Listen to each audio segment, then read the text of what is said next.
All right, and we are live. Welcome, Betsy Ann. So welcome back to another episode of Table Talks, which is a series for manual therapists by manual therapists talking about all things manual therapy. And welcome to BetsyAnn Baron, a 30-year veteran of the manual therapy world and a leader in the teaching world, teaching internationally. And I've known Betsy for about since 2003.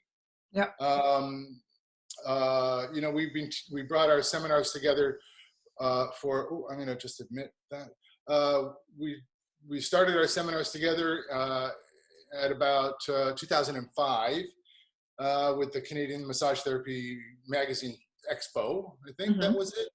And you might otherwise know BetsyAnn from Baron Bodyworks and the creator of Structural Myofascial Therapy. So welcome, BetsyAnn. Thank you so much, Paul, and I really appreciate you building this series of interviews. It's really a great opportunity for us all. Thank you. Yeah. Thanks for saying that. I really wanted to be able to, for everyone to maintain contact with each other so that everyone has the ability to keep their vernacular, keep their thoughts in their therapy world, even though we're not in contact with one another, and certainly not in this way. Right. You know, I know you, but a lot of people that are watching don't know you, and I would like them to know you. And can you give me an idea, or give us all an idea of the background that it took for you to find your way into the manual therapy world, even at the very beginning? Right. So I come to this world from dance. I was a dancer, soloist with a ballet company here in Montreal, Les Grands Ballets Canadiens. And that was an amazing career, and I received a lot. I had quite a number of injuries. So I had the opportunity to experience what different kind of therapies, how they helped me. And at a certain point, as I say when I'm teaching, was the time to hang up my tutu and my toe shoes and learn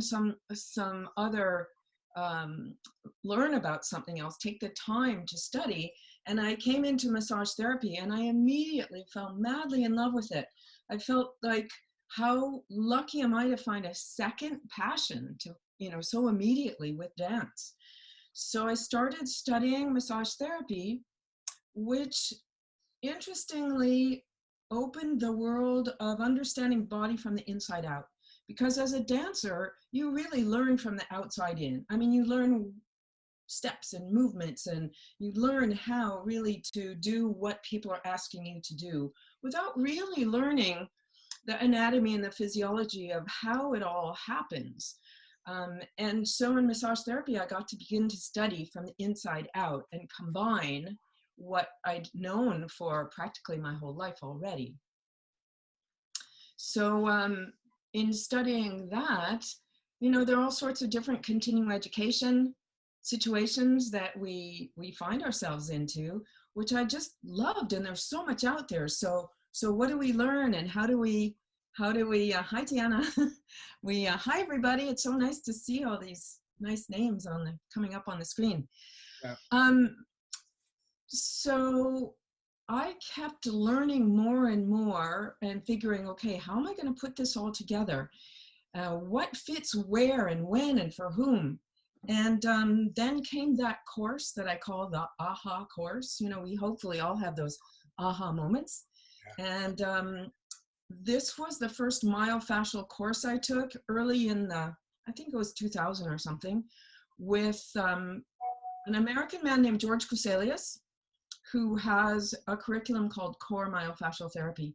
And that was the AHA course, looking at the body as a global system, as fascially, and how it connects so deeply inside the fascial system, is so integrated into the whole body, muscle, postural stuff. It was kind of shocking to me that how it affected me. So well, I guess that's what an AHA moment is, right? Yeah. Defined, yeah. Yeah. That's a great story. I some of it I know and some of it I don't, but you know, from that moment, you know, you kind of went straight into, or did you go straight into the business of being a business owner and Well, Grand Ballet, I think? well, yeah, all of that kind of, you know, one flowed into the other. So as a former dancer, building massage therapy, building a clientele, I worked on lots of dancers, of course. And then I was building my clientele, and I quite quickly got a very strong clientele with a large waiting list. And so we as Les Grands Ballets performed, and they still perform, at the big art center in Montreal, Place des Arts.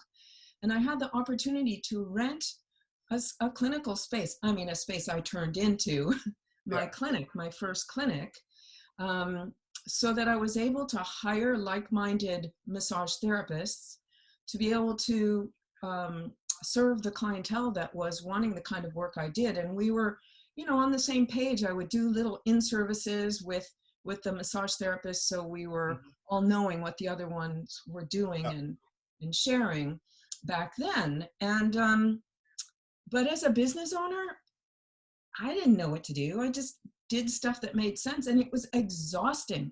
You know, I just kind of learned on the seat, by the seat of my pants, you know, how to do things. And although it was amazing, I mean, it was amazing being at Place des Arts. I knew the ins and outs of how to get backstage and go visit the musicians between rehearsals and say, hey, we're there if you need appointments. And, you know, a soloist with his symphony would come for a massage before his performance. And it was really fantastic. Wow. But then came an interesting invitation to join a physiotherapy clinic of Doreen Killens and Hélène Maheu, to join them because they were referring me a lot of clients. And then came the opportunity, as they were growing their clinic, they invited me to be in charge of the massage therapy part of their clinic. Right. So that was a wonderful shift as a business owner, because I didn't have to do everything. Part of what they were offering me was administrative support. Phew. So that kept growing until I switched over to the Kinetics banner franchise of physiotherapy clinics. And meanwhile, during this time, I started teaching and building my courses. And I had to find a balance. I had to find a new balance. Was having the massage therapy business serving me still? And the answer, after a little bit of meditation, was, no, it's not. So I let go of that part of what I was doing. Kinetics has massage therapy as part of their multidisciplinary services. So that was a very smooth transition and allowed me to dive more and more into the teaching aspect. Huh. That was the in for the teaching. They sort of created that avenue for you, or is that something you No. I was already so when I studied with George Kuselius, and I continued to study with him, and followed him. He became my mentor. I studied structural integration with him and started assisting him in his core myofascial therapy curriculum, to realize that there were other things that I wanted to add, or that I wanted to shift in how I was teaching, or what I would want to be teaching.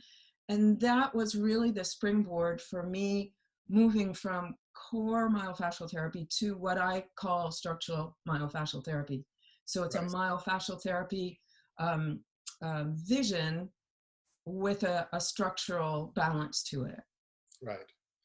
So that started in like 2005, not without its challenges, and it still is, especially these days when we can't be in classes and show people, you know, hands-on work, you know. So what were some of those challenges? I'm fascinated by that comment.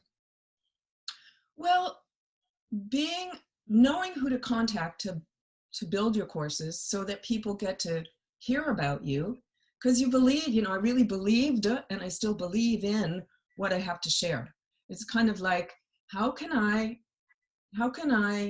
be of service to other therapists so that if they get connected with the way I see the myofascial system, and it's not particular to me, you know, I'm standing on Ida Rolf's shoulders and other people whom I've learned from. George learned from somebody who studied with Ida. I've learned from Tom Myers. One of my teaching colleagues, Doreen Killens, physiotherapist, we also have a course that's for physios. And so I learned from her how to address the body in that discipline, you know, to be able to better reach physiotherapists as opposed to massage therapists or athletic therapists, because they all have different needs, different audiences. Right. So all of those things are challenging opportunities, actually, wonderful opportunities that at sometimes are more challenging than others. Yeah. Were there any, like you say, aha moments when you started teaching? Were there sort of those moments where you're like, wow, I didn't expect this as a teacher. I thought I was just going to impart information. I think what I've learned and try to always have with me is the idea of always being open to exploration, always being grounded so that no matter what happens, you can go along that path, whether it be an amazing body physical change by doing a demonstration on the demo model, which happens quite often, to somebody getting a vagal reaction, and how do you take care of them to calm their systems down. You might not have done it anything differently than you did on somebody else, but that person, who they are and what they bring, that's how they reacted. So you know, we need to be open and ready. Yeah. I understand that for sure. You mentioned a couple of names like George and Tom Myers and Doreen Killens. Are there other kind of go-tos that you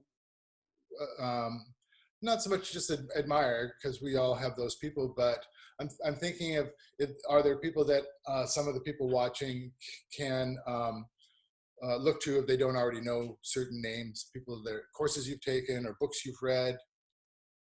Are there go-tos that you really kind of go back to all the time or look for? Yeah, I think Tom Myers is really, you know, for people that are entering into the fascial world to understand it, you know, with his vision of the anatomy trains, as he has called it, you know, he's working with the different lines of the body of the fascia as guides. So whether you're a Pilates therapist or a yoga teacher or anything that works with the body, his ideas and the way he explains things are pretty refreshing to read and listen to.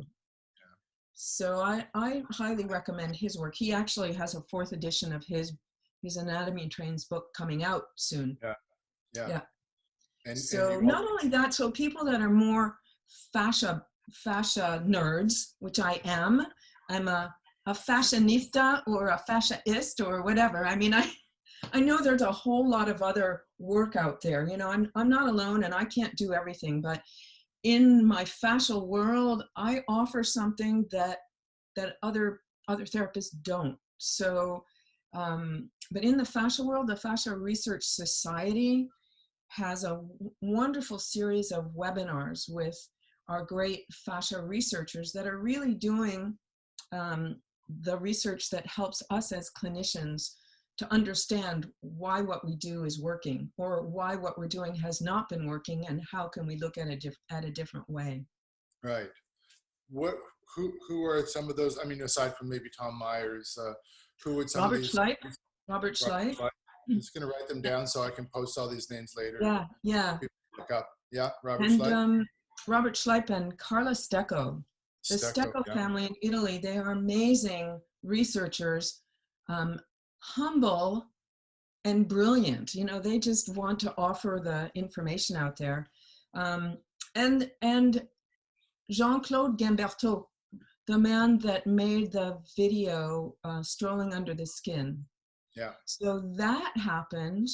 That was in the mid 2000s that he made that. He, as a plastic surgeon, wanted to understand better how to do have more successful interventions, plastic surgical interventions. So he created this in vivo, this live film in the tissue. And he did that. Yeah, we saw that in 2006 at the very first International Fascia Research Congress. Where was that? That was at Harvard Medical School. Yeah. The very first conference. That was like, you know, the hallowed halls of Harvard Medical School. And it really felt like, ooh, wow, this is a, you know, a sacred place to be from what we'd heard. And it was a very research-based conference. So we as clinicians really didn't feel like we had much of a voice in there. And then when Jean-Claude Gamberto came and showed his video to the administration, and they were ahawed by it, so they wanted to share it with all 1,000 of us that were there, and they put it up on the audio visual equipment so we could see it at lunchtime. So we all got to learn who Jean-Claude Gamberto was then. Wow. Yeah. He just asked, and they said they were wowed, and so they wanted to wow everyone else. Yeah. Yeah. Wow. Yeah. It's a great group of people with that research. Wow. And it's been wowing people ever since. I mean, I still go back and look at different things. You know, they talk about the innovations in the blood supplies, and it becomes really important. Different aspects of that video becomes really important to me. Well, you know, we're on the Fascial Congress. I did want to ask you about that. I mean, you did the first, that was 2006. The next one was in Holland, I think. When was that? Yeah, it was in Amsterdam in 2008. 2008. Yeah. So at that point, no, 2007 and 9 actually. So they were doing. The only reason I remember those dates is because when I teach them, I talk about them. So they did the second one 2 years after the first one. So the second was in 2009, and that was a little bit more. It was a little bit more clinician participation. You know, our big clinicians, whether it's the great physiotherapist Diane Lee and Tom Myers, and then they started doing the conferences 3 years apart. So more time for research to happen, more time for people to write their papers, and more time for clinicians to meet what they were doing, to be able to be interested and join in. So there was more balance in the room between the lab rats and the clinicians. Did they have that voice? Was there more interaction between what the therapists needed from the science of it all, or what was the difference between that first and second one? Well, so this is interesting. Glad you asked that. At the very end of the Harvard conference, 2007, we were all in the main auditorium, and there was a panel of mostly researchers and some clinicians. And one of the researchers near the very end stood up and said, so if I understand correctly, we, the researchers, need to understand more what you, the clinicians, need to learn about, to understand, so that we can connect better and know what the other one needs and wants. Mm-hmm. And so we're all applauding, and all of a sudden the fire alarm goes off. And we all had to get up and leave the room. So it was just like the timing of the super aha moment, fire alarm, get out, it's done. Yeah, that's what we remember, is the yes, we need to connect. Yeah. Oh, awesome is that. That's a great thing. Yeah. So that built, and so the third conference was in Vancouver. You were there. Right. Yeah. And that was brought to us by the British Columbia Massage Therapy Association.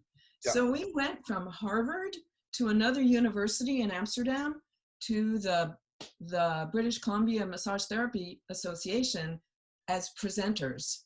Right. So that was, really quite, between 2007 and 2012, a huge step. Yeah, I think so too. The fact that it was the association and not some sort of medical, it just changed the dynamic between the conversation between therapists and the presenters. And that was a very powerful weekend. I mean, for me, it was like drinking from the fire hydrant. It was just like so much information from 8 in the morning until 6 at night. Yeah. But, I had taught, I think I had bookends, teaching at the beginning and then teaching an advanced course at the end. I walked away from that and straight into my advanced. And I used some of the information, but even though I was a bit overwhelmed, and I was able to apply some of the information almost immediately, but it took literally months for me to be able to digest or assimilate that information. Right. But I had several aha moments, like really just connecting things that I really needed to hear, of course, but other things that were like, wow, I never thought of that, and I will apply that for the rest of my life. What were yours, maybe on the 2012 one? Well, the newness of actually all that information, I totally get the fire hydrant of water, like there's so much information. So just kind of allowing things to seep into me, what resonates with me. And I want to also mention Gil Hedley here. I didn't mean to leave him out. What a brilliant dissector and his philosophical personality of how he approaches the body and how he goes searching. I think that is that was a huge aha for me. Even with his crazy fuzz speech, which has evolved enormously since then. Fuzz speech too. Yeah. Actually, if anyone watching wants to get a few more insights, my previous interview with Rob Libby, he worked for 4 years as an assistant to Gil Hedley. Really? He has wonderful insights into the Gil Hedley world, Right. and for me, I really resonated well with Gil Hedley, his words, his approach, his philosophy, his humbleness, his authenticity, and Right. And there were some other great moments with great dialogues and really sort of heated discussions between the panels on the stage and people in the audience. And, they were being very polite, but it was very clear that, this is where we are right now. This isn't an exact science. And right. I'll leave that thought there for a minute. But in terms of the fascial congresses, it's like, for those watching that have never been to one, what are your thoughts on them? Would you recommend them, or what was your takeaway as a therapist and teacher? Well, I recommend them if you're interested in the fascia. I don't know why someone wouldn't be if you're a body worker, or if you're a clinician, or if you're a researcher about all things body. Because it's not something to dissect and throw away. It's the organ of form, and it houses everything. As many people say, we are one big bag filled with tubes of bags, which filled with bags, and those are the fascia.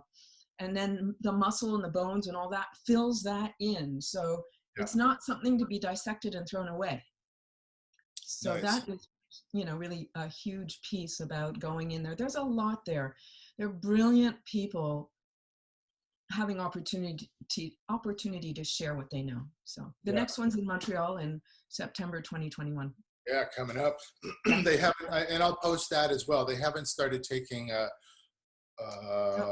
tried to sign up, and it's like I forget the date. September 2020. Yeah. That they'll start taking. You can buy tickets for that. I still have kind of what I guess I'll call Polaroid moments, like just snapshots in my head of that moment when this information kind of hit me in the face. I think it was Carla Stecco talking about hyaluronic acid. And it made me really sort of solidify my understanding of the globalness of what I was doing. And while I teach active isolated stretching, which is really, when you take away the active and the stretching part and you get into this isolated, I immediately started to think how can I reword this without taking away from Aaron Mattis's, life's work? And active specific, really bad acronym, active specific stretching. But I couldn't break away from the thought of how she broke down in about 5 minutes with this, really special way of. She knows what she's talking about, and she's a brilliant Yeah. speaker. So people that know what they're talking about, they know how to put the words together to impart the information. Absolutely. And aside from where I was going with the thought, it doesn't really matter. The base point was that, for me, was that it changed everything about me as a teacher, and it changed everything about me as a therapist. And I think it changed some things about me as a human being too. And for that reason, I asked the question, what would you recommend these for most therapists? Because some people are just like, I just don't care. And it's not that they're a bad therapist. They're really gifted hands. Their gift would seem to, when they talk about it, it seems to truncate their gift as a therapist with all that information. And I think it's, we can move that into our own classes that we teach. We have those people that come into, they just need the continuing ed credits. And how do we, and they do something else, and they hear about fascia, or they hear about stretching, and there's a different way to stretch. And so let me just see what this is about. Do I really want to be here? Not really, but, and so those are interesting people to get them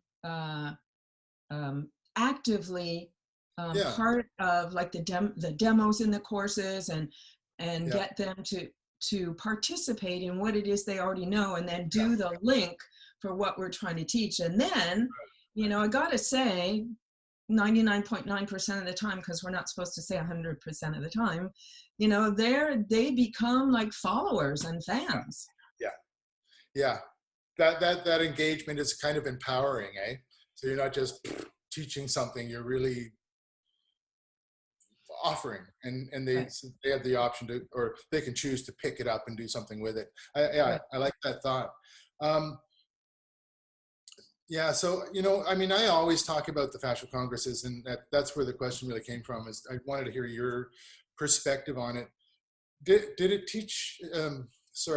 Did it shift maybe from the first to the last one? When was the last one that you went to? Berlin in 2018. Right. With all of them, the accumulated, or even just going to one, did it shift how you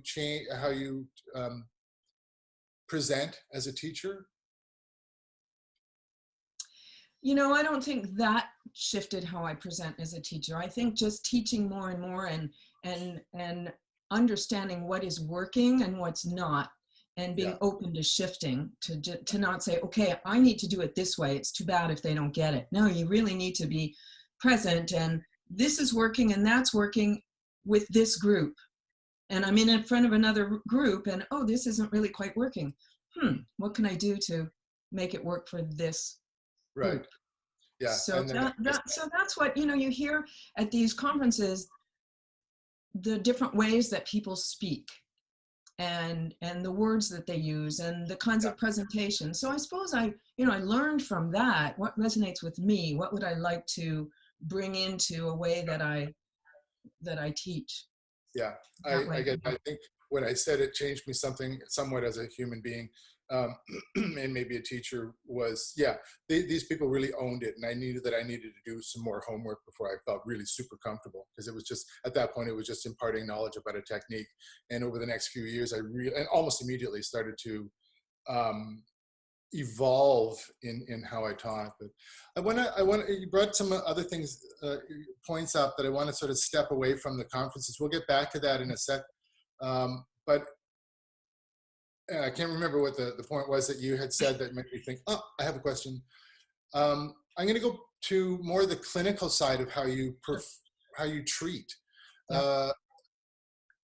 When you approach a treatment, say a new client or someone you haven't seen for a long time, or anybody really, are you looking to resolve pain issues or Are you problem resolution? Are you looking kind of global and then work your way into something? How do you approach treatments, I guess?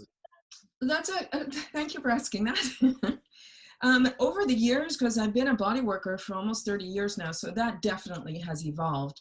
And now with the fascial myofascial treatment, I always, after you do the health history to find out why they came in, I always do a standing exploration, subjective evaluation. I always ask them to tune into things that they might not even be thinking about.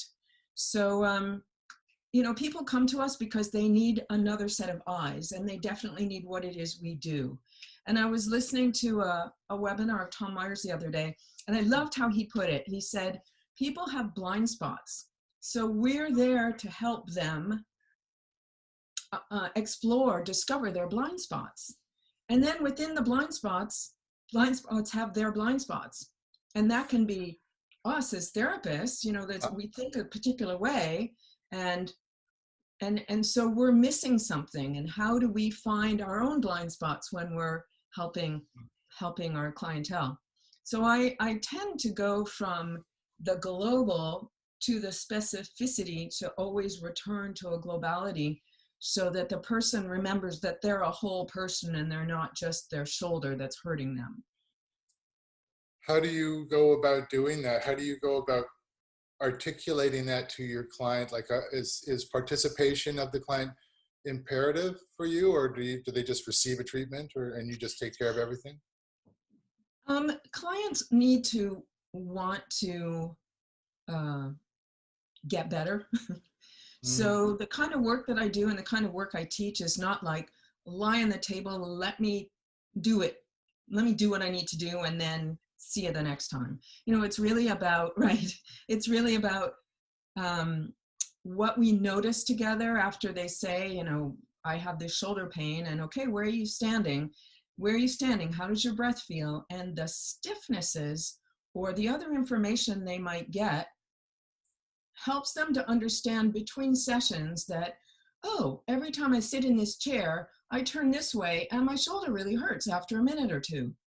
So so that not only does the awareness begin in the treatment room, but it also continues into, you know, life to explore. And then when they come back, they can say, oh, you know what I discovered?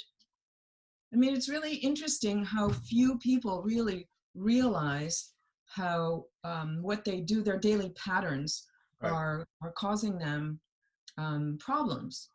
And I'm not talking about traumatic injury, you know, if you stepped off a curb and turned your ankle, or Yeah. had a soccer injury, or.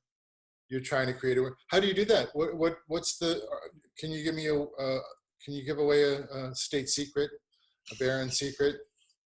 How do you do that? How do you make somebody aware of that somatic awareness? Like, this is normal for me, and it's not from my perspective. What do you do? Right. So it's really it's kind of a path, not kind of, it is a path of exploring where you are right now in that moment, at that very appointment. So let's say somebody doesn't realize that they stand with more weight in one foot than the other. Yeah. And then when they try to straighten out to put weight on both feet, oh my God, that's actually pulling or hurting where it is that I'm having the problem. Right. You know, so to make them aware of that, and so do the treatment, and after the treatment, the hands-on, we repeat that exploration for them to feel the difference. And then the homework is, when your back starts to hurt, be aware, what's going on again, or every morning, get up and stand on both feet and make sure your weight is even in both feet, and take a couple of deep breaths and come back to that a few times a day. And, you know, so that they start to become more aware of where they are in space. And it doesn't need to take, it's not like doing this 15 minutes 3 times a day. It literally takes a minute. Like a click, yeah. 2-3 times a day. It brings up a couple of other questions then for me.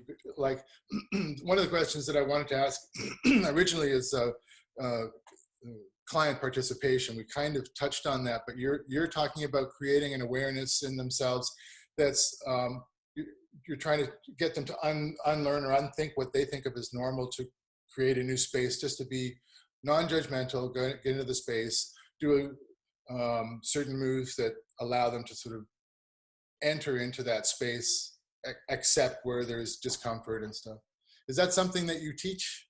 That's that's part of my curriculum when I teach in my courses. Yeah. Is that what you mean? Yeah. Yeah. So in my courses, that's like a huge piece. Piece. You know, so any body worker, massage therapist, not massage so much, but athletic therapists and physiotherapists, and you know, that learn objective evaluation along with the subjective of what hurts, why did you come, and what makes it hurt more, what makes it feel better, you know, the basic questions. Then my next piece is learning a more dimensional depth of what I call being bodyful. So it's not in your body, you're in your body. Where do you feel? And when you do this particular movement, where do you sense it? It's not, I mean, it's your own dance. It's not becoming a dancer as I was a dancer, but it's just like, how can you become more familiar and comfortable with your body and where it is and what's it got to tell you? Right. So you're teaching the tools for therapists or seminar participants to offer their clients to. Yeah. So their takeaway from that part would be, let me engage with my client in this way so that they can engage with themselves. So right. And I actually call that, you know, it's like being a duo detective.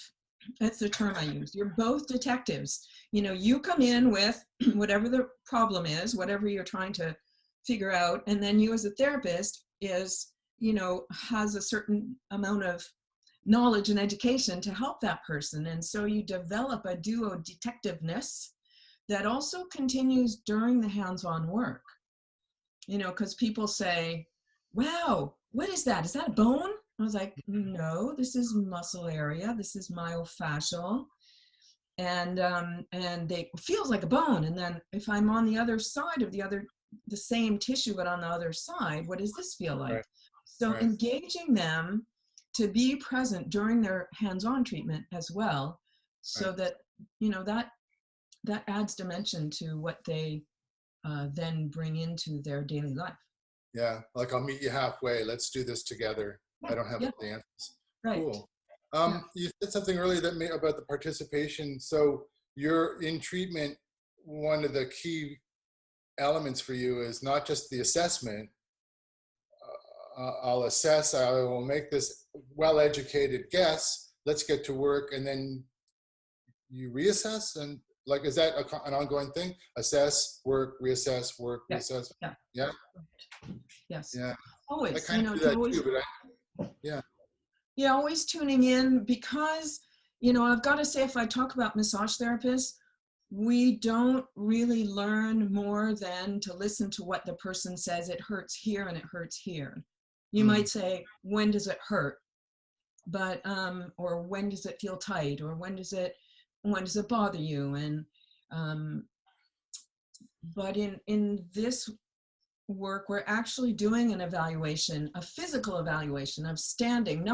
I'm not moving the person around. I'm just asking the question so the person can tune in and respond. And that can be difficult because they've either been evaluated by somebody else, you know, who's moved their joints around and say, oh, so-and-so told me that, or my doctor told me that, or, you know, it's like, okay, online, therefore it's, yeah, that's fine. That's good information. So let's tune into where you are. Let's hear start what from you there. have to say.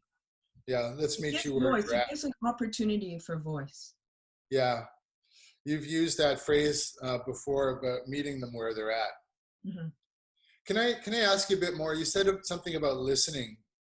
Is that a valuable tool for you? Like, we're not taught that in school. I don't think we're taught that in life, but you know, I've learned a lot of that from you too. And in the past, you know, having shared the same teaching space with you, or working with Ballet Divertimento and just over time in basic conversations. But What is that to you? Where your listening skills? Where do they? What? Where do So they reside listening, in you? yeah, listening is more than just with the ears. You Yeah. know, we're listening, palpating with our eyes, listening with our hands, you know, to get away from the definition of what, if you look up in the dictionary, what does listening mean? um, Right. but it's an awareness. It's a larger awareness when you go to even just greet your client as they come in. What do you notice about them? How are they walking? What's the look in their eyes?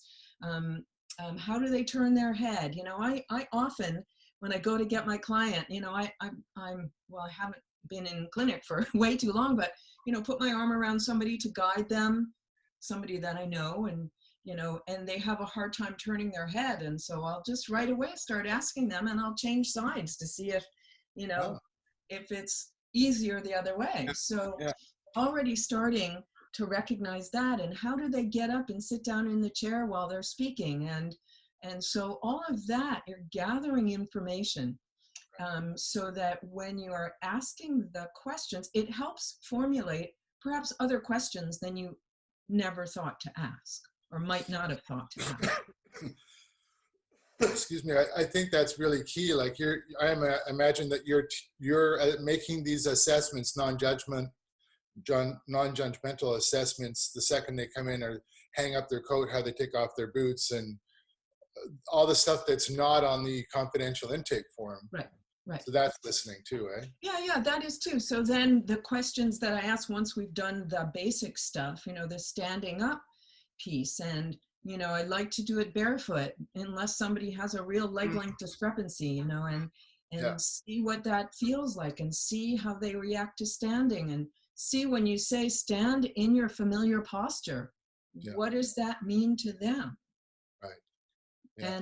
And that continues through when you start getting your hands on, doing the hands-on work. What depth of tissue is the right depth for that person? Right. So in my work, I teach deep, going through the superficial to deep to even deeper layers. And the research is happening more and more about what systems are at what levels of depth. So, and that's really interesting, but also just being with the person, what works for them, what's not working for them, what direction works for them.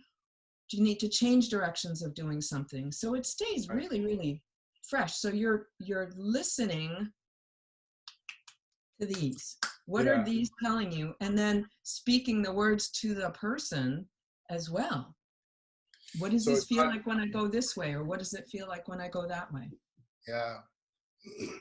And I'm guessing now that, you know, when I hear that, it's not just for a new client, the delicate touch that we need, or the exploratory touch that we need with a new client, but somebody that you've known for a long time. On any given day, you might have seen them 10 days ago, and they come in, and you're listening by the way they hang up their coat or hang up their coat, and okay, maybe, and you have to ask questions, I guess, and say, okay, I'm picking this up. Maybe today would be just a receiving day. Does that happen to you? I mean, change how you work? The clientele, a new client never gets just receiving. You know, we have to tune into certain things so that I have more information. And for those that are kind of curious, they're surprised because for some reason they thought they were coming for a therapeutic massage, and for them in their head, it means just lie on the table and get deep work. And so I have to explain them about doing the right work and not doing something counterindicated and all that stuff. So, but other than that, if somebody comes in and I can just feel them just exhausted and they just need some TLC, I'll say that. I say, I'm getting a feeling you need to just, you know, should we just get on the table? And most of the time they say, oh, no, I want to see where I'm at. It's kind of become their private time to tune in to where they are. Yeah. What a gift. I got one more question, then I want to go back to something else, or on to something else. And you mentioned earlier about you know, the participation thing, the element of, you know, always sort of engaging the client, and then your duo detective. yeah. Are you issuing correctives at the end of your session? Like, okay, we found this together. My recommendation is for you to do this until the next time is that a crucial element for you? So not generally. I mean, what I always do is I finish with an integration postural exercise that is really simple to where they are right at that moment at the end of the session, so that they understand there's been a change. Right. Now, I do people that have exercises given to them by other therapists, I often check them and help them understand them more clearly. I do that often. A lot of people that have difficulties with certain yoga postures, I'll work with that pretty often. That's fun, you know, to see where it's tight and how we can work with that, and then do the treatment around that, and then recheck that asana and so like that, yeah. But basically, really, always an integrated postural tune-in is the homework, is the takeaway. Okay, nice. I wanted to go back because we're sort of running out of time, but I wanted to ask you a bit more about, we'll call it an elevator speech, like you got 30 seconds, go. I wanted to ask you about the seminars. I know there's like 3 levels now, or is there 4? Three. And I audited one the other day. It's changed quite a bit since 2005 when we first started. It's really streamlined. There's nothing slick about it. It's still very authentic, but I don't know how to put it into like a paragraph or a brief phrase of what it is that you teach. Okay. I get halfway and go, oh, I just take the course. Well, so structural myofascial therapy is about, has 2 main elements. I mean, there are lots of little satellite elements, but the 2 main elements is posture and deep hands-on techniques of how to work in the different lines that are less than optimal. So we want to help create possibility of balance in a global to specific to global kind of way. So was that 30-second elevator speech? I would go based on that, yeah. And of course, I'm going to post this. We'll edit an intro into this and the live version of the Zoom video and put it back on Facebook and Instagram and LinkedIn. But in the post itself, I'll put a link to baronbodyworks.ca with the education and the clinic stuff if people want to get a hold of you as a therapist. But I read a little bit of the new website, and it's very clear, but just so that people can, you know, hear it now. I recommend the course mostly because of who's teaching it, and also because of the content, because, you know, some teachers are up there, this is the way it is, or it's an ego based, or it's a lot of high five and group hugs, and you're just like, this is the way we work. I want you to own it, and then, you know, make it yours, and then take it to your clinic. And yeah, thank you for saying that. I like to work with this as, you know, you got to learn the technique, but make it an art. You know, as a dancer, we had to learn pliés and tendus and all that to be able to dance the ballet. I was also a pianist, so you had to learn scales and arpeggios and all that in order to play a concerto. So, you know, it's a continuing education course anyway, so people do know their way around the body, but this is a different way, different shapes of techniques perhaps than what people have been doing. So you kind of have to learn those tools. And then with that, I also talk about tuning into what the body is telling you and where you're going to take it. And you still need to be really grounded and in your, you know, in your knowledge base, but there's room for kind of insights that take you in other directions. Yeah, I've noticed that the people that are in your seminars they seem to come from maybe a different knowledge base, that are really focused on resolving issues, and their reception box seems a bit, or tunnel seems a bit narrower, and you have that gift of being able to open them up and say, you know, go with me on this for a few minutes, and you know, they are all, I just want to know how to fix this. Right. Yeah. And what happens is, because physiotherapists have 20 to 30 minutes, and we as massage therapists have 60 to 90. So we can explore differently. So one of the things that's been great teaching with Doreen Killens, who's a physio, you know, we have to build around a 30-minute session. And so in my courses, which are open to all manual therapists, the physios will say, yeah, but how can somebody comes in with a knee, what can I do in 30 minutes? So then discussing with them, you know, where you need to start, my evaluation, their evaluation, and one of my techniques, and then the rest of what they need to do. And then the next time, what happened there and what can you add? And if it's a knee problem, and you probably need to go above and below, and you know, so. Yeah, that's a good answer. It helps a lot, and I'm sure it's going to help other people that are watching. How do I incorporate your work into my, you know, physio? Yeah, that's a big piece of the course, of helping people understand, even massage therapists who are used to just slathering on gel or oil or something, and you know, how do I start with this? Well, first, don't put any lubricant substance on, and start with a couple of these deep myofascial strokes and see what the person's reaction is. And then slowly go into your old stuff. And I mean, I became addicted to this way of working really shortly after I started learning it. So and I did too. And a lot of the people that we both know are the same. When I go and get treatments from them, there's no oil anywhere. They're just, you know, they're that in the tissue. I just want to kind of wrap things up a little bit here. You know, with your 30 years of experience, and you know, all of the life experience you have as a therapist and as a teacher,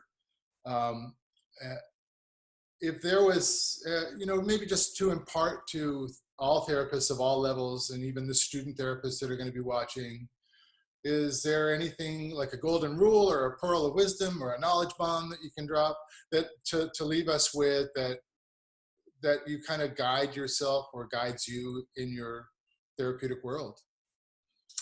Yeah, good question. I think one of the key pieces is to be grounded and centered in yourself. Because if you're scattered and somebody comes in needing you, you don't reach that, you can't reach them where they are because you're not grounded enough. So, you know, meditating is great. 5-10 minutes a day even, you know, is enough just to take that. And once you get the skills and knowing how to just kind of tune in, ground in, it's extremely helpful. And even between clients, let's say you've had somebody that has been particularly needy and you've given so much, and before the next person you need to recenter, reground, so that you're ready for the next person. And this is a skill to develop and evolve continually. Yeah. That's a great reminder. I'm just thinking in my own self, like, yeah, you know, I think I fell out of that. That's a really good reminder. Thank you for that. Good. You know, I've known you for a long time, and I know that this conversation could probably start going off into all kinds of avenues, but I just, for the sake of retention, I'd like to sort of end that there. I'll keep you on, but I'll end the recording. I really want to thank you from the bottom of my heart for participating in this and sharing so generously. And those of you watching, and those of you that'll end up watching on Facebook and Instagram and LinkedIn, etc., I will be posting a list of all of the names that we've talked about, you know, conferences that are coming up, the Fascial Congress. I'm a member of this, and I'm still getting emails of upcoming stuff, and right. You know, once you're in, and you know, then you're constantly getting information, and so I'll list all of that, and I'll ask you if you could list. Yeah. I just do want to add the company called Atlas Medic, who has been instrumental in the last few years, my courses, the organization of my courses has just blossomed because this is what they do, and they do it great. And so they prepare 24 people that I can teach, 8 times a year, and it's fantastic. So, all the building that I did since 2005 brought me to when I finally blended with this company, has been just so helpful. And we're working on right now some what we can do for online learning, until we can be in the room, physical learning. But that's coming. It's not going to be next week, but it's coming. Thank you for that. Merci beaucoup, Atlas Midi. It's I experienced your latest seminar through Atlas Medic, and that's the thing. I hesitate to use the word slick, but oh my God, your teaching just was amplified because you don't have to think about all the other shit that we think about, because half of your mind for the first 15 minutes is like, and they just took care of everything. Yeah. So I really loved that experience. So good. I'm glad you brought them up. So